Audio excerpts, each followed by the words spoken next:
Ukraine defeated Putin's winter terror. In the temporarily occupied Crimea, the occupiers began to panic. From February 28 to March 2, Lukashenka, president of Belarus, visited China to meet with Xi Jinping, allegedly to discuss a joint large-scale project and response to the most acute international problems. But of course, the real purpose of this meeting was to ask for help for Russia. Previously, ICW experts suggested that this trip could be aimed at helping Russia and China circumvent Western sanctions amid reports that China is considering selling weapons to Russia. And according to some Belarusian publications, Lukashenka and Xi Jinping signed a package of documents regarding cooperation between countries in various fields. So far, China still can't decide which side to choose: the civilized developed world or terrorist Russia. In addition, according to DW source, China and Russia refused to sign the G20 resolution demanding the withdrawal of Russian troops from the territory of Ukraine. And we will remind you that early Beijing put forward a peace plan for Ukraine, which was actually drawn up in favor of Russia. Putin denounced Russian-American nuclear agreements.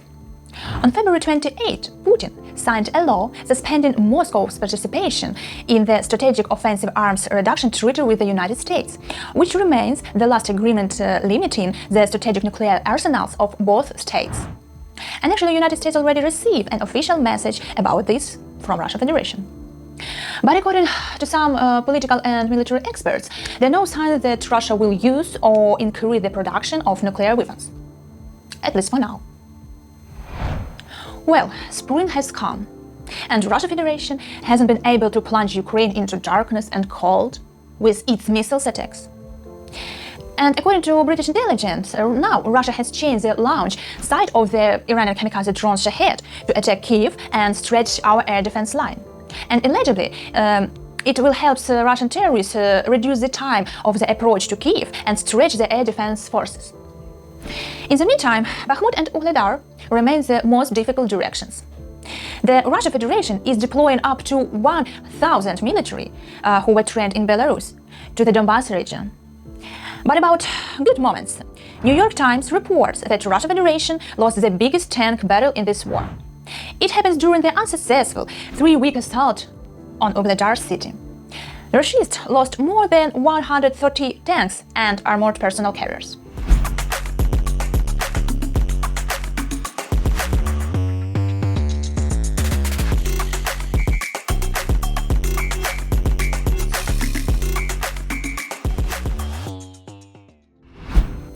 And now for your attention.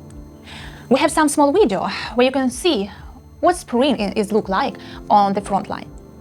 And we shouldn't forget about the price of freedom for whole world. Боятися не гріх, гріх зрадити своїх. Фортеця Бахмут, всі молитви наші тут, і сердець сталевий дух, і герої незламних крут, з неба нам сил дають. Well, as for good news, the CEO of Rheinmetall stated that Skyranger and Sky system, namely air defense systems, are already in Ukraine. Meanwhile, in temporarily occupied Ukrainian Crimea, explosions are heard at military facilities of Russian occupiers. Do you know why? What's the reason? And now the Russian occupiers are taking their families out of the occupied Crimea to Russian Terroristic Federation. As of now, armaments are proceeding, but their pace and value are not sufficient for really breakthrough. Russian Federation continues to destroy civilians, cripple souls every day. And this week was another terrible terror in the Zaporizhia region. The Russian rocket hit residential buildings. For example, this girl with her kids was under the rubble during 5 hours. Successfully, she was rescued alive. Ukraine still needs attack aircraft to fight with this Russian evil and for victory. It was the man for last week. Glory to Ukraine, to our partners, our defenders. Stay with us on the Yakovlev channel for more news.